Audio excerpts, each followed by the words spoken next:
Meus amigos, e essa notícia aqui, hein? 31 parlamentares de 11 partidos atuaram contra o controle de descontos em benefícios do INSS. Reportagem que está na capa da Folha de São Paulo hoje, assinada pelo Fábio Pupo e pelo Lucas Marquezini.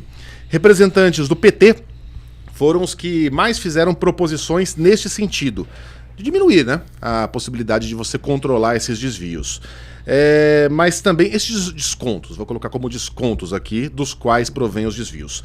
Mas também foram apresentadas propostas por integrantes do Centrão e do PL. Essas discussões começaram quando o governo Bolsonaro enviou ao Congresso uma MP que mudava as regras no INSS e passava a exigir a revalidação periódica dos descontos de entidades associativas. Puxa vida, então o governo Bolsonaro tentou, né, aumentar o controle, mais ou menos, porque aí o Congresso alterou, tirou esses controles da frente e Bolsonaro foi lá e assinou aquilo que saiu do Congresso sem nenhum veto. Então, depende de como você enxergar a questão. Fato é que quando chegou ao governo do PT, outros foram retirados, novos mecanismos para facilitar esses descontos foram criados e aí o resto é história. Mas chama a atenção como todo mundo embarcou nessa, né? PL, PT, PCdoB, MDB, tá todo mundo lá. Chama atenção, mas não surpreende, né? Não, baita absurdo, né? E aí fica muito claro. Primeiro que você tem uma questão de associações transvertidas que passam a sensação que estão na defesa, mas você tem um meio aí bem escuso de recebimento de recurso, né? E é o que você falou, né? Na verdade, infelizmente não nos surpreende, né?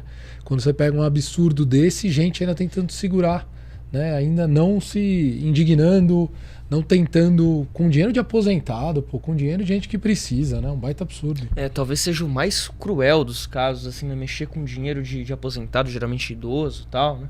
É uma coisa, assim, inescrupulosa mesmo. Tem muita coisa a ser respondida ainda nessa história, né? Acho talvez um pouco cedo para fazer qualquer tipo de julgamento, mas eu estava vendo essa matéria da Folha, disse que foram 35 mil reclamações de empréstimos liberados indevidamente, sem qualquer solicitação dos beneficiários. É um volume muito grande, cara, para um período tão curto de tempo. 35 isso deve ser mil. E deve ser histórico, né? Desde que o mundo é mundo.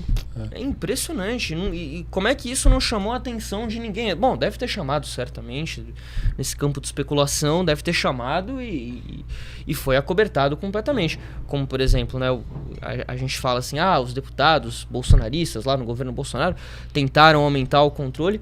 No fim das contas, ele sanciona tudo sem vetos, né?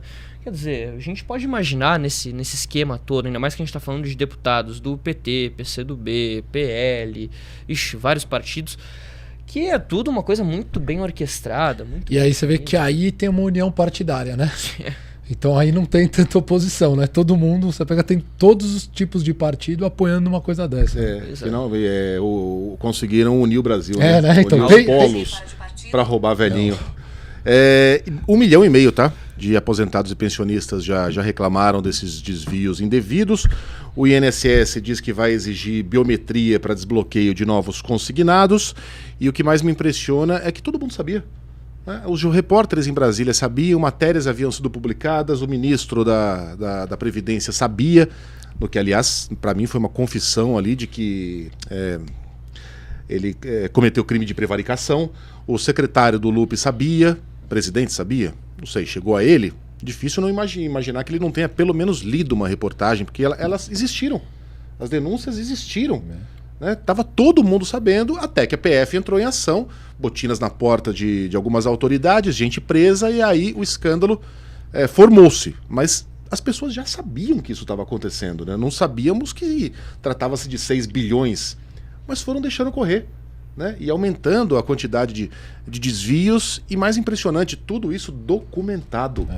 Em cada um dos contra-cheques, em cada um desses aposentados e pensionistas, estava lá a prova material do roubo. É um negócio impressionante, né? O que eles imaginavam que fosse acontecer? E aí agora o importante é que essa biometria seja bem aplicada, né?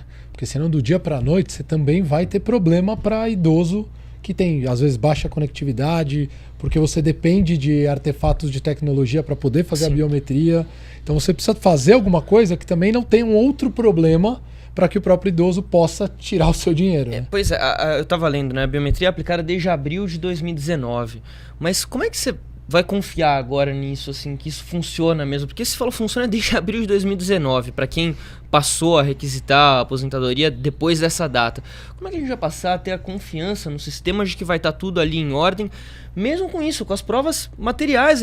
Perde credibilidade, né? Perde credibilidade no sistema, né? Isso vai abrir caminhos para, não sei, talvez a gente vai entrar naquela discussão dos fundos de pensão privado, como existe. Só que isso já deu muita confusão, né? A gente vê como, por exemplo, até uns anos atrás, a principal pauta era a revolta social lá no Chile, né? Por causa desse sistema de previdência chileno. O pessoal pê da vida lá, porque é previdência privada, chega na aposentadoria, não tem dinheiro para viver, né?